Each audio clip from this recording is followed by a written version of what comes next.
What's up, YouTube? I am back, your movie guru, with another review.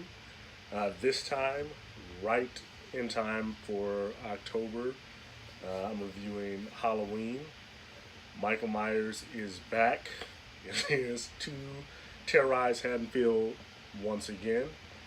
Uh, this is the 11th film in the franchise, and the first time we actually see Michael Myers back on screen since Rob Zombie's version of Halloween 2 back in 2009. So it's been 9 years, almost a decade since we've seen him back. And this film actually largely wipes the slate clean from uh, the previous 9 Halloween films, and it takes place after Halloween 1. It also brings back Jamie Lee Curtis, who we haven't seen in quite some time in the Halloween films. As many of you will know, she was uh, the main star of the original Halloween and Michael's perennial target. So, how did it stack up? As far as the plot goes, nothing new here. Any Michael Myers movie, and especially any slasher in general, you know what you're getting. He escapes from incarceration and goes on a killing spree. Okay, so you knew that coming in. One thing different than they did from the Rob Zombie version, they're getting back to their roots as far as the original 1978. They're not trying to explain, why Michael is the way that he is. They just go back to, hey, he's a killer. This is what he does. This is how he does it. What I did think was a little interesting, they gave us a few new type of scares, and they gave us a little bit of a different perspective on Michael for some of the kills on screen. They kind of show the moments before, but from Michael's eyes, so you get to see how he does what he does, and not just. Typically, we only get the victim's point of view, and so we only see it from that manner. So I thought that was a pretty cool thing. Definitely a different spin on things, give you a new perspective.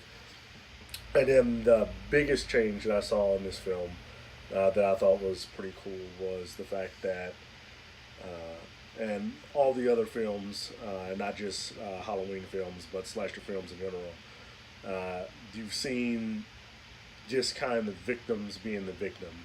And if they do survive, it's usually because of dumb luck, or they finally gather some heroism at the end. But this film is quite a bit different in that Jamie Lee Curtis's character, Judith Strode, she's been preparing for this her whole life. She's much affected by what happens in the first one. And, without giving too much away, you can look at the trailer and see that she's been preparing for this. And so in the film, she's much more than a victim. In fact, she's quite a match for Michael. And that really brings a different sort of dynamic to it. Another kind of little subplot within the film, too, that I thought was rather interesting was they kind of made it that Michael's mental illness, maybe it's a family thing. It's not just him. You know, how is he able to do what he does? Maybe it's something that's more of a family thing. I was kind of touched on this a little bit too in Rob Zombie's version of Halloween 2. I wasn't a fan at all of Halloween 2 and the way that Rob Zombie did it. But he does kind of touch on that, as well, that maybe Michael's not the only crazy one. But that said, I like the way that they did that. Once again, you have to know that, if you're watching any slasher, there are some kind of frustrating parts where the character is able to do things that, defy logic. One thing that I did appreciate about Rob Zombie's version was that, the character that played Michael, he was a 6'10" guy, former wrestler in the WWE. And so when Michael, would be able to clearly overpower, everyone, Like, it kind of made sense. This was a big, imposing figure. And this one, Michael kind of displays a supernatural strength that, for somebody that's supposed to be human, it's that's a little frustrating. I know that's just me personally. I know a lot of people won't have a problem with that because they see, Michael as like Jason or Freddy Krueger, where yeah, he's supposed to have these powers. So that's just kind of a little pet peeve of mine. But it's still it's fine. It works. Uh, there are, like I said, a few other frustrating things where characters do things that normal people wouldn't do. But like I say, it's a slasher film, so you know what you're getting into as far as that's involved. But that's it. I think they did a solid job. I didn't think they went over the top in some of the things they did.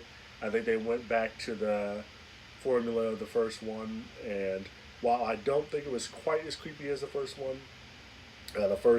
one directed by John Carpenter, of course, the classic, I thought it did a very good job of making him terrifying in unexpected ways and giving you a sense of dread throughout the film. This one definitely tries to inspire that. I don't think it did quite as good a job, but it's definitely a manageable film. Uh, I think that as an average moviegoer, you will enjoy this film. If you're a fan of horror, and especially around October or fall season, I do think this is something that you'll enjoy seeing. Uh, it definitely works as your standard slasher, and it's something you'll enjoy seeing. That said, I give it a thumbs up. It's worth seeing in theaters. Trying to get the feeling of the audience behind you and everybody else reacting to it. And overall, I give it a solid 7 out of 10. But stay tuned for the next one. If you like what you see, hit the like, subscribe button. I'll be back making another video soon. I'm seeing a lot of movies lately. But have a good weekend, everybody, and thanks for watching.